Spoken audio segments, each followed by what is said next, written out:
Hello friends, അപ്പോൾ നമ്മളിന്ന് പഠിക്കാൻ പോകുന്നത് പ്രധാനപ്പെട്ട വ്യക്തികളും അവരുടെ പദവികളും ഒക്കെയാണ് നമ്മളിന്ന് പഠിക്കാൻ പോകുന്നത്. അപ്പം നമ്മൾ ഇന്ത്യയിലെയും കേരളത്തിലെയും പ്രധാനപ്പെട്ട പദവികളിൽ ഇരിക്കുന്ന ആൾക്കാരുടെയാണ് ഇന്ന് പഠിക്കാൻ പോകുന്നത്. അപ്പോൾ ഇത് ഓൾറെഡി നമ്മൾ ക്ലാസ് ചെയ്തതാണ്. അപ്പം എന്നാലും ഇതൊരു കമ്പൈൻ ചെയ്ത് നിങ്ങൾ ഇനിയിപ്പോൾ എക്സാം പോയിന്റ് ഓഫ് വ്യൂവിൽ ഏതൊക്കെയാണ് പഠിക്കേണ്ടതെന്നുള്ളതെന്ന് വെച്ചുള്ള ഒരു റിവിഷൻ പോലൊരു ക്ലാസ്സാണ് നമ്മളിന്ന് എടുക്കാൻ പോകുന്നത് കറണ്ട് അഫെയർ ടോപ്പിക്കിൽ. അപ്പോൾ ചാനൽ ആദ്യമായിട്ട് കാണുന്ന കൂട്ടുകാരുണ്ടെങ്കിൽ മാക്സിമം സബ്സ്ക്രൈബ് ചെയ്ത് ബെല്ലൈക്കൺ അമർത്തിയിട്ട് തന്നെ കാണാൻ ശ്രമിക്കുക. അതുപോലെ തന്നെ വീഡിയോ ഇഷ്ടപ്പെട്ടാൽ ലൈക്ക് കൂടെ ചെയ്യുക. അപ്പോൾ നമുക്ക് ക്ലാസ്സിലോട്ട് കിടക്കാം. നമുക്ക് ആദ്യം നമ്മൾ പഠിക്കാൻ പോകുന്നത് ഇന്ത്യയിലെ പ്രധാനപ്പെട്ട പദവികളാണ്. ഇന്ത്യയിലെ പ്രധാനപ്പെട്ട പദവികൾ നമുക്കറിയാം. നമ്മുടെ രാഷ്ട്രപതി ആരാണ്? ദ്രൗപദി മുർമു ആണ് രാഷ്ട്രപതിയായിട്ട് വരുന്നത്. 15ാമത് രാഷ്ട്രപതിയാണ്. ഇന്ത്യയുടെ 15ാമത്തെ രാഷ്ട്രപതിയാണ് ദ്രൗപദി മുർമു വരുന്നത് കേട്ടോ.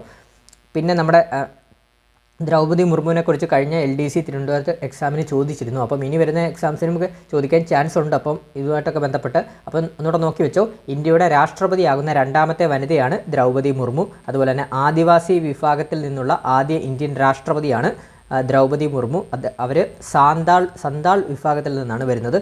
അതുപോലെ തന്നെ നമ്മുടെ രാഷ്ട്രപതിയായ ദ്രൗപദി മുർമു ജനിച്ചത് ഉപ്പർബേദ ഗ്രാമം കേട്ടോ. ഉപ്പർബേദ ഗ്രാമം മയൂർഭഞ്ച് ജില്ല, ഒഡീഷ. അപ്പം നമ്മുടെ രാഷ്ട്രപതിയായ ദ്രൗപദി മുർമു ജനിച്ചത് എവിടെയാണ്? ഉപ്പർബേദ ഗ്രാമം മയൂർഭഞ്ച് ജില്ല, ഒഡീഷയിലാണ്. അതുപോലെ തന്നെ സ്വതന്ത്ര ഇന്ത്യയിൽ ജനിച്ച ആദ്യ ഇന്ത്യൻ രാഷ്ട്രപതിയാണ്. അപ്പോൾ സ്വതന്ത്ര ഇന്ത്യയിൽ ജനിച്ച ആദ്യ ഇന്ത്യൻ രാഷ്ട്രപതിയാണ് ദ്രൗപദി മുർമു. അതുപോലെ തന്നെ ഏറ്റവും പ്രായം കുറഞ്ഞ രാഷ്ട്രപതിയാവുന്ന ഏറ്റവും പ്രായം കുറഞ്ഞ രാഷ്ട്രപതിയാണ് ദ്രൗപദി മുർമു. പിന്നെ രാഷ്ട്രപതി ആകുന്നതിന് മുൻപ് ജാർഖണ്ഡ് ഗവർണറായിരുന്നു. രാഷ്ട്രപതി ആവുന്നതിന് മുമ്പ് ജാർഖണ്ഡ് ഗവർണർ കൂടിയായിരുന്നു നമ്മുടെ ദ്രൗപദി മുർമു കേട്ടോ, രാഷ്ട്രപതിയായത്. അപ്പോൾ ഇത്ര ഓർത്ത് വെച്ചോ. കഴിഞ്ഞ എക്സാമിന് ചോദിച്ചതാണ്. അപ്പം ഇനി റിപ്പീറ്റ് അടിക്കാൻ ചാൻസ് ഇല്ല. എന്നാലും ജസ്റ്റ് ഒന്ന് ഓർത്ത് വെച്ചോ. അപ്പോൾ അടുത്ത ആളെ നോക്കാം നമുക്ക്. ഉപരാഷ്ട്രപതി. അപ്പം നിലവിലെ ഉപരാഷ്ട്രപതി ആരാണ്? ജഗദീപ് ധൻഖർ ആണ്. ചോദിക്കാൻ ചാൻസ് കൂടുതലാണ്. നമ്മുടെ നിലവിലെ ഉപരാഷ്ട്രപതി ആരാണ്? ജഗദീപ് ധൻഖർ ആണ്. അപ്പോൾ 14ാമത്തെ ഉപരാഷ്ട്രപതിയാണ് ജഗദീപ് ധൻഖർ. അദ്ദേഹം ഉപരാഷ്ട്രപതിയാകുന്നതിന് മുമ്പ് പശ്ചിമ ബംഗാൾ ഗവർണറായിരുന്നു കേട്ടോ. വളരെ ഇമ്പോർട്ടൻ്റ് ആണ്. അപ്പം നമ്മുടെ നിലവിലെ ഉപരാഷ്ട്രപതിയായ ജഗദീപ് ധൻഖർ 14ാമത്തെ ഉപരാഷ്ട്രപതിയാണ്. അതുപോലെ തന്നെ ഉപരാഷ്ട്രപതിയാകുന്നതിന് മുമ്പ് പശ്ചിമ ബംഗാൾ ഗവർണർ കൂടിയായിരുന്നു കേട്ടോ. പശ്ചിമ ബംഗാൾ ഗവർണറായിരുന്നു. അതുപോലെ തന്നെ പ്രധാനമന്ത്രിയുടെ പേര് അറിയാലോ. നരേന്ദ്ര ദാമോദർ ദാസ് മോദി കേട്ടോ. നരേന്ദ്ര ദാമോദർ ദാസ് മോദി. പിന്നെ അതുപോലെ തന്നെ കേന്ദ്ര മന്ത്രിസഭയുടെ ഒരു ടോപ്പിക്ക് ഞാൻ ഓൾറെഡി ചെയ്തിട്ടിട്ടുണ്ട്. മാക്സിമം നിങ്ങളൊന്ന് കാണാൻ ശ്രമിക്കുക. എന്തായാലും ഞാൻ കമൻറ്റ് ബോക്സിൽ പിൻ ചെയ്തിടാം. കേന്ദ്ര മന്ത്രിസഭ മാക്സിമം കാണാൻ ശ്രമിക്കുക. അതിനകത്ത് ഒരു മാർക്ക് എന്തായാലും ഷുവറാണ് അടുത്തൊരു LDC എക്സാമിന്. അപ്പോൾ പ്രധാനമന്ത്രിയുടെ ശരിക്കും പേരെന്താണ്? നരേന്ദ്ര ദാമോദർ ദാസ് മോദി. പിന്നെ സുപ്രീം കോടതി ചീഫ് ജസ്റ്റിസ് വളരെ ഇമ്പോർട്ടൻ്റ് ആണ്. സുപ്രീം കോടതി ചീഫ് ജസ്റ്റിസ് 50ാമത് സുപ്രീം കോടതി ചീഫ് ജസ്റ്റിസ് ആരാണ്? ധനഞ്ജയ യശ്വന്ത് ചന്ദ്രചൂഡ്, DY ചന്ദ്രചൂഡ് എന്ന് പറയും. അപ്പം DY ചന്ദ്രചൂഡ് എന്നും ഓപ്ഷനിൽ കാണാം. അതുപോലെ തന്നെ ധനഞ്ജയ യശ്വന്ത് ചന്ദ്രചൂഡ് കേട്ടോ. ഫുൾ നെയിമോട് ഓർത്ത് വെച്ചോ. നിലവിലെ സുപ്രീം കോടതി ചീഫ് ജസ്റ്റിസ് ആരാണ്? ധനഞ്ജയ യശ്വന്ത് ചന്ദ്രചൂഡ്. 50ാമത്തെ ചീഫ് ജസ്റ്റിസ് ആണ് സുപ്രീം കോടതി. പിന്നെ ലോക്സഭാ സ്പീക്കർ ആരാണ്? ഓം ബിർളയാണ് ലോക്സഭാ സ്പീക്കർ. അദ്ദേഹം 2ാമത്തെ തവണയാണ്. അതായത് 2ാം മോദി സർക്കാരിൻ്റെ കാലത്തും ഇപ്പം നിലവിലെ 3ാം മോദി സർക്കാരിൻ്റെ കാലത്തും ലോക്സഭാ സ്പീക്കറായ വ്യക്തിയാണ് ഓം ബിർള കേട്ടോ. ഓർത്ത് വെച്ചോ. ലോക്സഭാ സ്പീക്കർ ആരാണ്? നിലവിലെ ഓം ബിർള. അതുപോലെ തന്നെ ലോക്സഭയിലെ പ്രതിപക്ഷ നേതാവ് ആരാണ്? നിലവിലെ രാഹുൽ ഗാന്ധി, കോൺഗ്രസ് ആണെന്നറിയാലോ. അപ്പം ലോക്സഭ പ്രതിപക്ഷ നേതാവ് ആരാണ്? നിലവിലെ രാഹുൽ ഗാന്ധിയാണ്. അതുപോലെ തന്നെ രാജ്യസഭാ പ്രതിപക്ഷ നേതാവ് ആരാണ്? മല്ലികാർജുൻ ഖാർഗെയാണ്. INC president. നിലവിലെ ഇന്ത്യൻ നാഷണൽ കോൺഗ്രസിൻ്റെ പ്രസിഡന്റ് കൂടിയാണ് മല്ലികാർജുൻ ഖാർഗെ. അപ്പോൾ ഇത് തമ്മിൽ തിരിഞ്ഞു പോലെ ലോക്സഭാ പ്രതിപക്ഷ നേതാവാണ് രാഹുൽ ഗാന്ധി, രാജ്യസഭാ പ്രതിപക്ഷ നേതാവാണ് മല്ലികാർജുൻ ഖാർഗെ. അടുത്തത് ചീഫ് ഇലക്ഷൻ കമ്മീഷണർ ആരാണ്? രാജീവ് കുമാറാണ്. 25ാമത്തെ ചീഫ് ഇലക്ഷൻ കമ്മീഷണറാണ് രാജീവ് കുമാർ. 25ാമത്തെ കേട്ടോ, മറക്കല്ലേ. പിന്നെ ദേശീയ മനുഷ്യാവകാശ കമ്മീഷണർ ആരാണ്? അപ്പോൾ ഇപ്പം ചേഞ്ച് ആയിട്ടുണ്ട്. നമ്മുടെ അരുൺകുമാർ മിശ്ര ഒന്ന് ചേഞ്ച് ആയിട്ടുണ്ട്. ഇപ്പം വിജയഭാരതി സയാനിയാണ് ദേശീയ മനുഷ്യാവകാശ കമ്മീഷണറായിട്ട് ആക്ട് ചെയ്യുന്നത് കേട്ടോ. ആക്ടിംഗ് മനുഷ്യാവകാശ കമ്മീഷനാണ്. അപ്പം ഓർത്ത് വെച്ചോ. നിലവിലെ ദേശീയ മനുഷ്യാവകാശ കമ്മീഷണർ വിജയഭാരതി സയാനിയാണ്. നമ്മുടെ വെബ്സൈറ്റിലും അങ്ങനെയാണ് കിടക്കുന്നത്. വിജയഭാരതി സയാനിയാണ്. അദ്ദേഹം ആക്ടിംഗ് ആണ്. തിരഞ്ഞെടുത്തതല്ല, ആക്ടിംഗ് ആയിട്ട്. അതായത് നമ്മുടെ അരുൺകുമാർ മിശ്ര രാജിവെച്ചതിനെ തുടർന്ന് ആക്ടിംഗ് ആയിട്ട് വിജയഭാരതി സയാനിയാണ് കയറിയിരിക്കുന്നത്. അപ്പോൾ നമ്മുടെ ഓപ്ഷനിൽ അരുൺകുമാർ മിശ്ര എന്ന് വിജയഭാരതി ഇല്ലാതെ അരുൺകുമാർ മിശ്ര എന്ന് കാണുവാണെങ്കിൽ അരുൺകുമാർ മിശ്ര തന്നെ കറപ്പിച്ചോ. ഇല്ലെങ്കിൽ വിജയഭാരതി സയാനിയാണ്. ഇപ്പം നിലവിലെ ആരാൻ ചോദിക്കുകയാണെങ്കിൽ വിജയഭാരതി സയാനിയാണ്. ആക്ടിംഗ് ആണ്. ഇതുകൂടെ ഓർത്ത് വെച്ചോ. പിന്നെ കേന്ദ്ര മുഖ്യ വിവരാവകാശ കമ്മീഷണർ ആരാണ്? ഹിരാലാൽ സമരിയ കേട്ടോ, വളരെ ഇമ്പോർട്ടൻ്റ് ആണ്.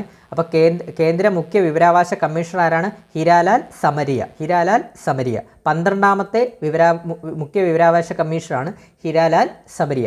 പിന്നെ ഈ ഹിരാലാൽ സമരിയ വളരെ ഇമ്പോർട്ടൻ്റ് ആണ്. ദളിത് വിഭാഗത്തിൽ നിന്ന് ആദ്യമായിട്ട് വരുന്ന മുഖ്യ വിവരാവകാശ കമ്മീഷണറാണ് ഹിരാലാൽ സമരിയ, ഓർത്തു വെച്ചു. പിന്നെ ദേശീയ വനിതാ കമ്മീഷൻ അധ്യക്ഷയാരാണ്? കഴിഞ്ഞ എക്സാമിന് ചോദിച്ചാണ് രേഖാ ശർമ്മ, വളരെ ഇമ്പോർട്ടൻ്റ് ആണ്. ദേശീയ വനിതാ കമ്മീഷൻ അധ്യക്ഷയാരാണ്? രേഖാ ശർമ്മ. പിന്നെ അടുത്തത് പിന്നാക്ക, അതായത് അതർ ബാക്ക്വേർഡ് കമ്മ്യൂണിറ്റി, അതായത് പിന്നാക്ക OBC ചെയർമാൻ ആരാണ്? ഹൻസ്രാജ് ഗംഗാറാം. നമ്മൾ ക്ലാസ്സിൽ പറഞ്ഞതാണ്. പിന്നാക്ക കമ്മീഷൻ ചെയർമാൻ പഠിക്കാൻ എളുപ്പം ഒരു മാർഗ്ഗമുണ്ട്. എന്താണ്? ഹാൻസ് എന്നുള്ളത് എന്താണ്? ഹാൻഡ് എന്നാക്കുക. ഹാൻഡ്സ് എന്നുള്ളത് നമ്മൾ ഹാൻഡായിട്ട് കാണുക. നമ്മൾ ഹാൻഡ്സ് അപ്പ് സ്റ്റാൻഡേർഡ്സും ഇത് പറയത്തില്ലേ, നമ്മൾ ഹാൻഡ്സ് പുറകെ കിട്ടുവാന്ന് കൊടുത്തു വെച്ചാൽ നമ്മളെപ്പോഴും പൊതുവെ നിൽക്കുമ്പോൾ നമ്മൾ പരേഡിനൊക്കെ നിൽക്കുമ്പോഴും ഹാൻഡ്സ് പുറകെ കെട്ടിയിട്ടൊക്കെ എത്തില്ലേ, അറ്റൻഡൻസ് സ്റ്റാൻഡേർഡ്സ് എന്നൊക്കെ പറയുമ്പോൾ പുറകിൽ കെട്ടിയില്ലേ കൈ നിൽക്കുന്നത്. അപ്പോൾ അതങ്ങ് ഓർത്ത് വെച്ചോ, ഹാൻഡ്സ് എപ്പോഴും പുറകിൽ നമ്മൾ കെട്ടിയാണ് നിൽക്കുന്നതെന്ന് ഓർത്ത് വെച്ചോ. അപ്പോൾ അതുകൊണ്ട് തന്നെ പിന്നാക്ക കമ്മീഷൻ, ഹാൻഡ്സ് പുറകെ കെട്ടുമല്ലേ, പിന്നാക്ക കമ്മീഷൻ. അപ്പോൾ പഠിച്ചു വെച്ചോ, പിന്നാക്ക കമ്മീഷൻ ചെയർമാൻ ആരാണ് നിലവിലെ? ഹൻസ്രാജ് ഗംഗാറാം. പിന്നാക്ക കമ്മീഷൻ ചെയർമാൻ അഥവാ OBC ചെയർമാൻ ഹൻസ്രാജ് ഗംഗാറാം. അടുത്ത ന്യൂനപക്ഷ കമ്മീഷൻ ചെയർമാൻ കഴിഞ്ഞ എക്സാമിന് ചോദിച്ചാണ് ഇക്ബാൽ സിംഗ് ലാൽപുര. അപ്പോൾ ന്യൂനപക്ഷ കമ്മീഷൻ ചെയർമാൻ ആരാണ്? ഇക്ബാൽ സിംഗ് ലാൽപുര. അതുപോലെ തന്നെ UPSC ചെയർമാൻ, നിലവിലെ UPSC ചെയർമാൻ ആരാണ്? പ്രീതി സുദൻ. വളരെ ഇമ്പോർട്ടൻ്റ് ആണ്. UPSC അറിയാലോ, യൂണിയൻ പബ്ലിക് സർവീസ് കമ്മീഷൻ. അതാണ് UPSC എന്ന് ചുരുക്കത്തിൽ വിളിക്കുന്നത്. UPSC ചെയർമാൻ ആരാണ്? പ്രീതി സുദൻ. അടുത്തത് UGC അറിയാലോ, university grant commission. UGC chairman ആരാണ്? ജഗദീഷ് കുമാർ. ഇതൊക്കെ നമ്മൾ ക്ലാസ്സിൽ വളരെ ഇമ്പോർട്ടൻ്റ് ആയിട്ട് ഡീറ്റെയിൽ ആയിട്ട് പറഞ്ഞതാണ്. അതായത് എന്താണ്, നമുക്കറിയാം നമ്മുടെ സിനിമാ നടൻ ജഗദീഷ് ഇല്ല, മലയാള സിനിമ നടൻ ജഗദീഷ് എന്താണ്, അദ്ദേഹം നമ്മൾ സിനിമയിൽ വരുന്നതിന് മുമ്പ് അദ്ദേഹം ഒരു പ്രൊഫസറായിരുന്നു എന്ന് നമുക്കറിയാമല്ലോ. അപ്പോൾ അദ്ദേഹം പ്രൊഫസർമാർ എവിടെയാണ് വരുന്നത്? കോളേജിലല്ലേ വരുന്നത്. അപ്പോൾ UGC എന്ന് പറയുമ്പോൾ എന്താണ്? യൂണിവേഴ്സിറ്റി ഗ്രാൻഡ് കമ്മീഷനിലേ വരുന്നത്. അത് കോളേജുമായിട്ട് ബന്ധപ്പെട്ടതല്ലേ. അപ്പം അങ്ങനെ അങ്ങോട്ട് വെച്ചോ, കണക്ട് ചെയ്ത് വെച്ചോ. ജഗദീഷ് ഒരു പ്രൊഫസറായിരുന്നു, UGC കോളേജുമായിട്ട് ബന്ധപ്പെടുന്നതാണ്. ഇത് തമ്മിൽ അങ്ങ് കണക്ട് ചെയ്ത് ഇപ്പോഴേ വെച്ചോ. യൂണിവേഴ്സിറ്റി ഗ്രാൻഡ് കമ്മീഷൻ അഥവാ UGC ചെയർമാൻ അപ്പോൾ ആരാണ്? ജഗദീഷ് കുമാർ, മറക്കല്ലേ. അടുത്തത് 16ാമത് ധനകാര്യ കമ്മീഷൻ ചെയർമാൻ. 16ാമത് ധനകാര്യ കമ്മീഷൻ ചെയർമാൻ ആരാണ്? അരവിന്ദ് പനഗിരിയ. 16ാമത് ധനകാര്യ കമ്മീഷൻ ചെയർമാൻ ആരാണ്? അരവിന്ദ് പനഗിരിയ. അതുപോലെ തന്നെ റിസർവ് ബാങ്ക് ഗവർണർ ആരാണ് നിലവിലെ? 25ാമത് റിസർവ് ബാങ്ക് ഗവർണറാണ് ശക്തികാന്ത ദാസ്. നിലവിലെ, അതായത് 25ാമത് റിസർവ് ബാങ്ക് ഗവർണർ ആരാന്ന് ചോദിച്ചാൽ പറയണം ശക്തികാന്ത ദാസ്. അടുത്തത് സെബി ചെയർമാൻ എന്ന് പറയുമ്പോൾ ആരാണ് സെബി ചെയർമാൻ? മാധവി പൂരി ബുച്ച്. അപ്പം നിലവിലെ സെബി ചെയർമാൻ ആരാണ്? മാധവി പൂരി ബുച്ച് ആണ് നിലവിലെ സെബി ചെയർമാൻ ആയിട്ട് വരുന്നത് കേട്ടോ. പിന്നെ നമ്മുടെ ഡിഫൻസ് ആണ് വരുന്നത്. ചീഫ് ഓഫ് ഡിഫൻസ് സ്റ്റാഫ് ആരാണ് നിലവിലെ? ലെഫ്റ്റനന്റ് ജനറൽ അനിൽ ചൗഹാനാണ്. അപ്പോൾ ഓർത്ത് വെച്ചോ, ചീഫ് ഓഫ് ഡിഫൻസ് സ്റ്റാഫ്. നമുക്കറിയാം കരസേന, നാവികസേന, വ്യോമസേന എന്നീ 3 സേനകളെ കൺട്രോൾ ചെയ്യാൻ വേണ്ടി പുതിയൊരു പദവിയാണ്, അതായത് 2ാം മോദി സർക്കാരിൻ്റെ കാലത്താണ് ഈ ചീഫ് ഓഫ് ഡിഫൻസ് സ്റ്റാഫ് എന്ന് പറഞ്ഞ പദവി കൊണ്ടുവന്നത്. ആ പദവി ഇപ്പം നിലവിൽ വഹിക്കുന്ന ആരാണെന്നാണ് ചോദിച്ചിരിക്കുന്നത്. അപ്പം നിലവിലെ ചീഫ് ഓഫ് ഡിഫൻസ് സ്റ്റാഫ് ആരാണ്? ലെഫ്റ്റനന്റ് ജനറൽ അനിൽ ചൗഹാനാണ്. അപ്പോൾ അനിൽ ചൗഹാൻ എന്ന് ഓർത്ത് വെച്ചോണം. ചീഫ് ഓഫ് ഡിഫൻസ് സ്റ്റാഫ് ആരാണ്? ജനറൽ അനിൽ ചൗഹാൻ. കരസേനാ മേധാവി ആരാണ്? നിലവിലെ കരസേനാ മേധാവി ആരാണ്? ജനറൽ ഉപേന്ദ്ര ദ്വിവേദിയാണ് നിലവിലെ കരസേനാ മേധാവി. ആരാണ്? ജനറൽ ഉപേന്ദ്ര ദ്വിവേദി കരസേനാ മേധാവി, മറക്കല്ലേ. അടുത്തത് നാവികസേനാ മേധാവി. ഇതൊക്കെ ചോദിക്കാൻ വളരെ ചാൻസ് കൂടുതലാണ്. നാവികസേനാ മേധാവി എന്താണ്? അഡ്മിറൽ ദിനേശ് ത്രിപാഠി. അപ്പോൾ നാവികസേനാ മേധാവി ഇതൊക്കെ നമുക്ക് പെട്ടെന്ന് തന്നെ പഠിച്ചു വെക്കാം. അതായത് ഒരു കോഡാണ്, നിങ്ങൾ ജസ്റ്റ് ഓർത്ത് വെച്ചാൽ മതി, വേറെ ഒന്നും വിചാരിക്കല്ലോ, ഒന്ന് ഓർത്ത് വെച്ചാൽ മതി. നാവികസേന നമ്മൾ നാവായിട്ട് കാണത്തുക. ഈ ദിനേശ് എന്നുള്ളത് എന്താണ്? നമ്മുടെ കേരളത്തിലെ ഒരു ബീഡിയുടെ പേരല്ലേ ദിനേശ് ബീഡി നാവിലല്ലേ വെക്കുന്നത്, അങ്ങനെ ഓർത്ത് വെച്ചോ. നാവിൽ ദിനേശ് ബീഡി വെച്ചു എന്നങ്ങ് ഓർത്ത് വെച്ചോ. അപ്പം നാവികസേനാ മേധാവി ആരാണ്? ഈ നാവികസേനാ മേധാവി ആരാണ്? അഡ്മിറൽ ദിനേശ് ത്രിപാഠി. നാവ് ദിനേശ് കേട്ടോ. നാവികസേനാ മേധാവി ആരാണ്? അഡ്മിറൽ ദിനേശ് ത്രിപാഠി. അടുത്തത് വ്യോമസേനാ മേധാവി ആരാണ്? Air chief marshal VR Chaudhari കേട്ടോ. അപ്പം നിലവിലെ വ്യോമസേനാ മേധാവി ആരാണ്? Air chief marshal VR Chaudhari. അപ്പോൾ ഇത്രയൊന്ന് ജസ്റ്റ് ഒന്ന് ഓർത്ത് വെക്കണം, പരീക്ഷയ്ക്ക് ചോദിക്കാൻ വളരെയധികം ചാൻസ് കൂടുതലാണ്, 1 മാർക്ക്. അപ്പോൾ ഒന്നുകൂടെ പറയാം. ചീഫ് ഓഫ് ഡിഫൻസ് സ്റ്റാഫ് ആരാണ്? Lieutenant general Anil Chauhan. കരസേനാ മേധാവി ആരാണ്? ജനറൽ ഉപേന്ദ്ര ദ്വിവേദി. നാവികസേനാ മേധാവി ആരാണ്? അഡ്മിറൽ ദിനേശ് ത്രിപാഠി. വ്യോമസേനാ മേധാവി ആരാണ്? Air chief marshal VR Chaudhari. അടുത്തത് ഇന്ത്യയുടെ ക്യാബിനറ്റ് സെക്രട്ടറി ആരാണ്? TV സോമനാഥനാണ്. വളരെ ഇമ്പോർട്ടൻ്റ് ആണ്. ഇന്ത്യയുടെ ക്യാബിനറ്റ് സെക്രട്ടറി ആരാണ്? TV സോമനാഥൻ. ഇന്ത്യയുടെ ക്യാബിനറ്റ് സെക്രട്ടറി ആണ് TV സോമനാഥൻ. അടുത്തത് ഇന്ത്യയുടെ പ്രതിരോധ സെക്രട്ടറി ഗിരിധർ അരമനെ കേട്ടോ. അപ്പോൾ ഇന്ത്യയുടെ പ്രതിരോധ സെക്രട്ടറി ആരാണ്?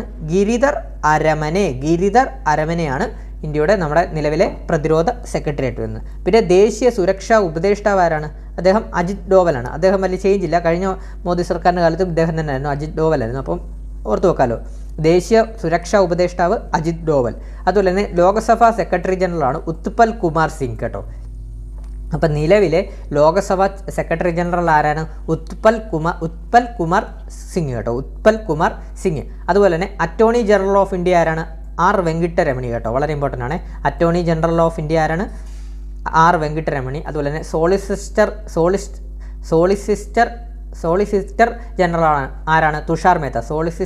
ജനറൽ ആരാണ്? തുഷാർ മേത്ത. അതായത് അടുത്തത് controller and audit general of India, അതായത് CAG ആരാണ്? ഗിരീഷ് ചന്ദ്ര മുർമു. സ്ഥിരമായിട്ട് നമ്മൾ പഠിക്കുന്നതാണ്. Controller and auditor general of India CAG ആരാണ് നിലവിലെ? ഗിരീഷ് ചന്ദ്ര മുർമു. അതുപോലെ തന്നെ അറ്റോമിക് എനർജി കമ്മീഷൻ ചെയർമാൻ ആരാണ്? അജിത് കുമാർ മൊഹന്തി കേട്ടോ, അജിത് കുമാർ മൊഹന്തി. അതൊക്കെ നമ്മൾ വളരെ സിമ്പിളായിട്ടുള്ള കോഡുകളൊക്കെ വെച്ച് നമ്മൾ പഠിച്ചതാണ്. അതായത് എന്താണ് കോഡ്? അതായത് അറ്റോമിക് എനർജി കമ്മീഷൻ ചെയർമാൻ ആരാണ്? അജിത് കുമാർ മൊഹന്തി. അതായത് എനർജി, നിങ്ങൾ ഈ അജിത് കുമാർ എന്നുള്ളത് തമിഴ് സിനിമ നടൻ അജിത് കുമാറിനെ അങ്ങ് ഓർത്താൽ മതി. അജിത് കുമാർ തമിഴ് സിനിമയിലൊക്കെ ഒരുപാട് സ്റ്റണ്ടുകളും കാര്യങ്ങളും ഒക്കെ ചെയ്യുന്നില്ല, നിങ്ങൾ കണ്ടിട്ടില്ലേ? ബൈക്കിൽ വെച്ചൊക്കെ മങ്കാത്ത പോലുള്ള സിനിമയിലൊക്കെ സ്റ്റണ്ടുകളും കാര്യങ്ങളൊക്കെ അദ്ദേഹം ഡൂപ്പില്ലാതെ ചെയ്യുന്നതൊക്കെയാണ് പറയുന്നത്. അപ്പോൾ അതുകൊണ്ട് അദ്ദേഹത്തിന് ഭയങ്കര എനർജി കൂടുതലാണ്, അജിത് കുമാറിന് എനർജി കൂടുതലാണ്. അപ്പോൾ അങ്ങനെ ഓർത്തിച്ചോ. അറ്റോമിക് എനർജി കമ്മീഷൻ ചെയർമാൻ ആരാണ് നിലവിലെ? അജിത് കുമാർ മൊഹന്തി. എനർജി കൂടുതൽ ആർക്കാണ്? അജിത്തിനാണ്. അപ്പം അറ്റോമിക് എനർജി കമ്മീഷൻ ചെയർമാൻ ആരാണ്? അജിത് കുമാർ മൊഹന്തി കേട്ടോ.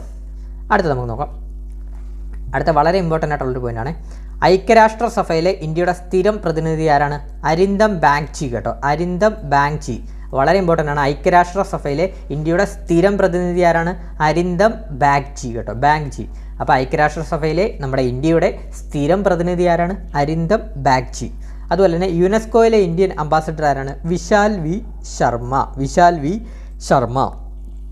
അപ്പോൾ യുനെസ്കോയിലെ ഇന്ത്യൻ അംബാസഡർ ആരാണ്? വിശാൽ വി ശർമ്മ. വളരെ ഇമ്പോർട്ടൻ്റ് ആണ്, ഒന്നുകൂടെ പറയാം.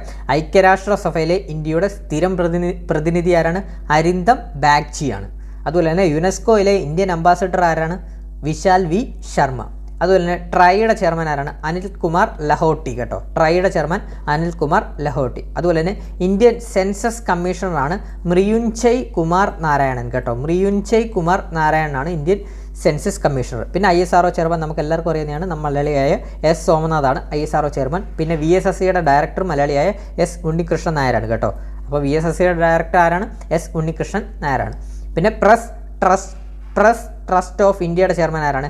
KN ശാന്തകുമാറാണ്. പ്രസ് ട്രസ്റ്റ് ഓഫ് ഇന്ത്യയുടെ ചെയർമാൻ ആരാണ്? KN ശാന്തകുമാറാണ്. പിന്നെ കേന്ദ്ര സാഹിത്യ അക്കാദമി പ്രസിഡന്റ് ആരാണ്? മാധവ് കൗശിക്കാണ്. അപ്പോൾ കേന്ദ്ര സാഹിത്യ അക്കാദമി പ്രസിഡന്റ് ആരാണ്? മാധവ് കൗശിക്കാണ്. അതുപോലെ തന്നെ കേന്ദ്ര ലളിതകലാ അക്കാദമി ചെയർമാൻ ആരാണ്? V നാഗ്ദാസ് ആണ് കേട്ടോ, കേന്ദ്ര ലളിതകലാ അക്കാദമി ചെയർമാൻ V നാഗ്ദാസ്. അതുപോലെ തന്നെ കേന്ദ്ര വിജിലൻസ് കമ്മീഷണർ ആരാണ്? പ്രവീൺ കുമാർ ശ്രീവാസ്തവ കേട്ടോ. കേന്ദ്ര വിജിലൻസ് കമ്മീഷണർ ആരാണ് നിലവിലെ? പ്രവീൺ കുമാർ ശ്രീവാസ്തവ. അടുത്ത CBI ഡയറക്ടറാണ് പ്രവീൺ സൂദ് കേട്ടോ. അപ്പോൾ ഇത് തമ്മിൽ തിരിഞ്ഞു പോലെ കേന്ദ്ര വിജിലൻസ് കമ്മീഷണർ പ്രവീൺ കുമാർ ശ്രീവാസ്തവ, അതുപോലെ തന്നെ CBI ഡയറക്ടർ പ്രവീൺ സൂദ് കേട്ടോ. അടുത്തത് നീതി ആയോഗിൻ്റെ CEO ആരാണ് നിലവിലെ? BVR സുബ്രഹ്മണ്യമാണ്. നീതി ആയോഗിൻ്റെ നിലവിലെ ചെയർമാൻ ആരാണ്?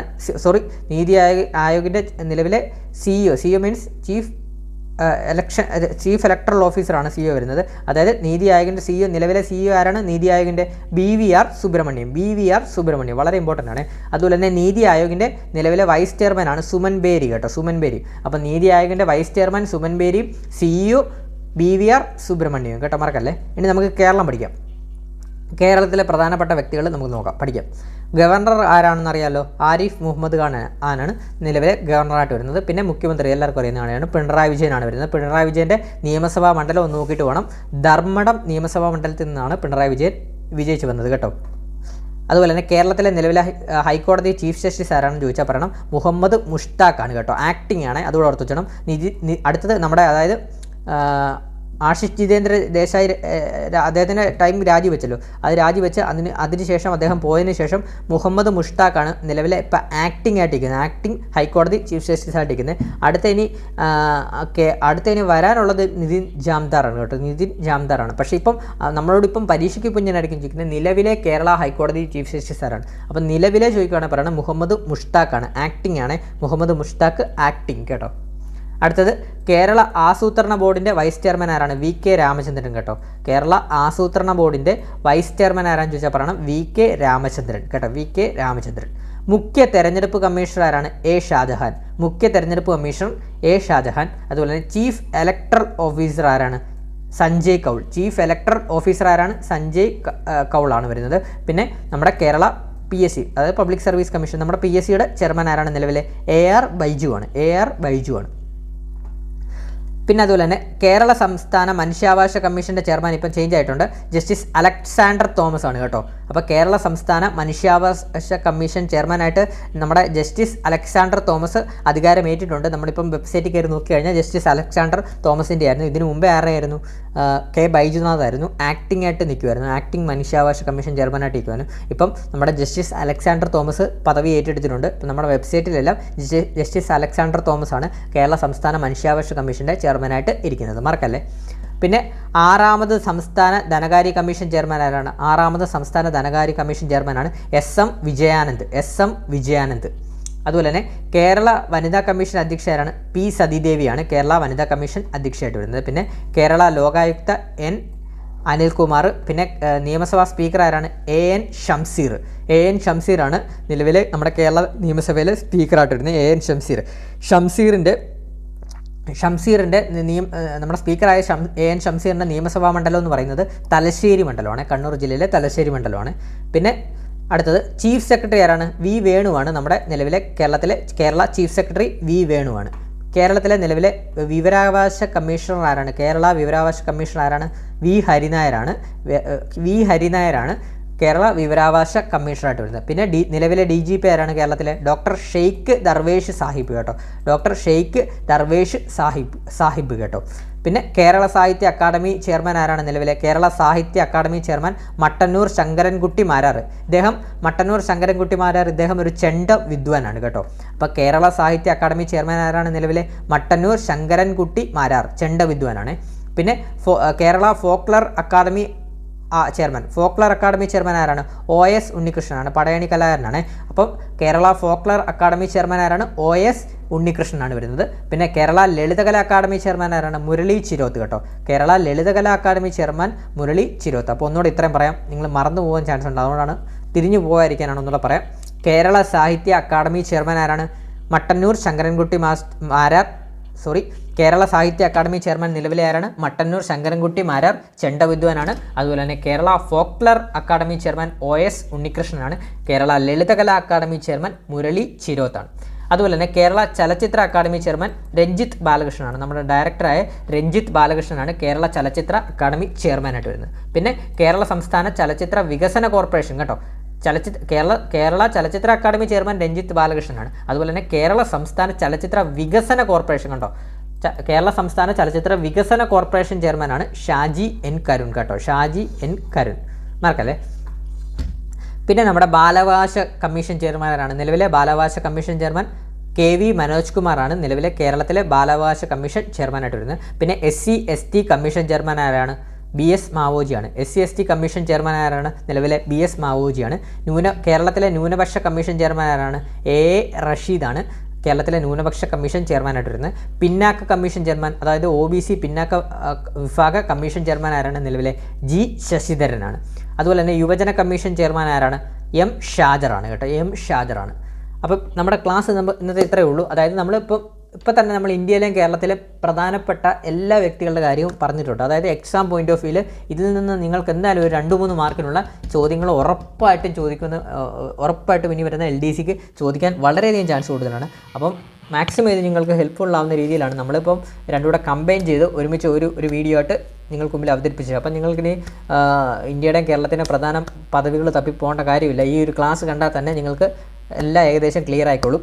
അപ്പം അതുപോലെ തന്നെ നമ്മുടെ ടെലഗ്രാം ചാനലിലൂടെ മാക്സിമം നമ്മുടെ കൂട്ടുകാരെല്ലാം ഒന്ന് ജോയിൻ ചെയ്യാൻ ശ്രമിക്കുന്നത്. നമ്മുടെ ടെലഗ്രാം ചാനൽ ലിങ്ക് ഡിസ്ക്രിപ്ഷൻ ബോക്സിലും കമൻറ്റ് ബോക്സിലും പിൻ ചെയ്ത് തരാം. അതുപോലെ നമ്മുടെ കേന്ദ്ര മന്ത്രിസഭയുടെ ക്ലാസ്സും കറണ്ട് അഫയറിൻ്റെ ക്ലാസ്സും മിഷൻ LDC 2024 പ്ലേലിസ്റ്റിലെ ക്ലാസ്സും ഒക്കെ ഒന്ന് മാക്സിമം നിങ്ങളത് കാണാൻ ശ്രമിക്കുക. അതുപോലെ തന്നെ വീഡിയോ ഇഷ്ടപ്പെട്ടാൽ ലൈക്ക് ചെയ്യുക. അതുപോലെ തന്നെ പുതിയതായിട്ട് കാണുന്ന കൂട്ടുകാരുണ്ടെങ്കിൽ മാക്സിമം ഒന്ന് സബ്സ്ക്രൈബ് ചെയ്ത് ബെല്ലൈക്കൺ അമർത്തിയിട്ട് തന്നെ ഒന്ന് കാണാൻ ശ്രമിക്കുക.